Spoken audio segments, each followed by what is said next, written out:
Hello viewers, আসসালামু আলাইকুম। আশা করি আপনারা সকলেই ভালো আছেন এবং আপনাদের ভালোবাসার কবুতরগুলিও।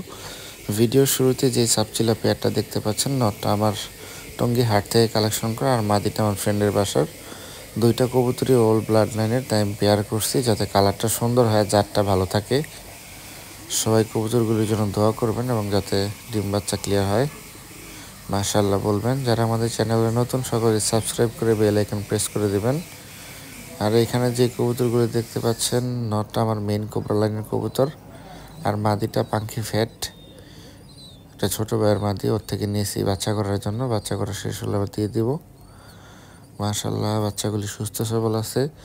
বহুদিন পরে ভিডিও আপলোড করব, যদি আপনারা দেখে থাকেন, এবং অনেক ভিউয়ার্সই আছেন যারা আমাদের ভিডিও বর্তমানে দেখেন না, কারণ চ্যানেলে ভিডিওই আপলোড করা হয় না। এই পেয়ারটার মাদিটা আমার খুবই পছন্দের, আর নটটা তো কিছু নাই বললাম, নটটা আরও বেশি পছন্দ। সকলেই দোয়া করবেন এই পেয়ারের বাচ্চাগুলির জন্য। আমি খুবই আগ্রহ নিয়ে বসে আছি এই পেয়ারের বাচ্চাগুলির কালার কেমন হয় বা কার দিকে চারটা বেশি ভালো টানে সেটা দেখার জন্য। নরের ব্লাড লাইন খুবই ভালো, আগে পরে রেজাল্ট করছে ওর বাচ্চা কাচ্চা। এই পেয়ারটাও আমার ছোটো ভাইয়ের বাসা থেকে নিয়ে আসছি। এগুলি আমারই কবুতর। আমার সিলভার যে মেন নটটা ওর কাছে বিক্রি করছিলাম, আবার নিয়ে আসছি বাচ্চা করার জন্য। 2 পেয়ার বাচ্চা করে আবার দিয়ে দিব। এইখানে কিছু বাচ্চা রোদ্রে দিছি, সকলেই মাশাআল্লাহ বলবেন। বাচ্চাগুলি সুস্থ সবল আছে। আর কবুতরগুলিকে অনেক দিন হয়েছে কৃমি করানো হয় না, প্রায় 4 মাস। দেখি কৃমি করানোর পরে কৃমি করানোর ভিডিওটাও আপনাদের দেওয়ার চেষ্টা করব। সকলেই দোয়া করবেন, আমাদের পাশে থাকবেন।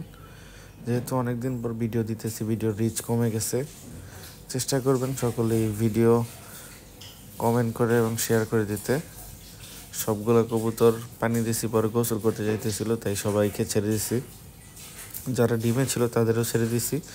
অনেকেই বলে কবুতর ভিজলে নাকি ডিমের ফুটতে সমস্যা হয়।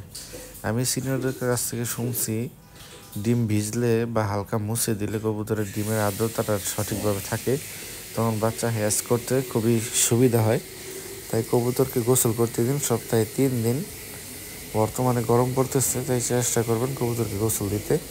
এটা আমার ফ্রেন্ডের বাসার একটা খাকি নর, আমার বাসার রেজাল্ট করে একটা মাদি দিয়ে পেয়ার করছি। দেখি ওদের বাচ্চা কাচ্চা কেমন হয়। এই যে বাচ্চাগুলোকে রোদ্রে রাখছি, ওদের খাবার দিয়ে দিছি। রোদ্রে রাখলে ওদের পানি দিয়ে রাখি সবসময়। মাশাআল্লাহ আমার সাপচিলা কবুতরের বাচ্চা, 77 নরের বাচ্চাও আছে। আর পিছনে দেখতেই পাচ্ছেন বুদাপেস্ট মাদি, ওদের বাচ্চা কাচ্চা অন্য কবুতরের নিচে দিয়ে দিছিলাম, তাই ওদের রেস্টে রাখছি। সবাই দোয়া করবেন কবুতরগুলির জন্য। এই যে এই বাচ্চাগুলি আস্তে আস্তে খাওয়া শিখে গেছে মাশাআল্লাহ। কিছুদিন পরেই আলাদা করতে পারবো। যে সকল কবুতরগুলি বাইরে ছাড়া ছিল, গোসল করা শেষ, আমার সময় কম, তাই আমি এখন বর্তমানে সবগুলো কবুতরকে বাহিরেই খাবার দিয়ে দিই। কিন্তু এটা একটা বদ অভ্যাস, আস্তে আস্তে আমার এটাকে ধাপড়িতে নিতে হবে, যাতে ধাপড়িতে নিয়ে কবুতরগুলোকে খাবার দিতে পারি। সবাই দোয়া করবেন কবুতরগুলির জন্য, আর সকলেই মাশাআল্লাহ বলবেন। যারা আমাদের চ্যানেলে নতুন, সাবস্ক্রাইব করে বেল আইকন প্রেস করে দেবেন নতুন নতুন ভিডিও এবং আপডেট পাওয়ার জন্য। আল্লাহ হাফেজ, ভালো থাকবেন, কবুতরের যত্ন নেবেন।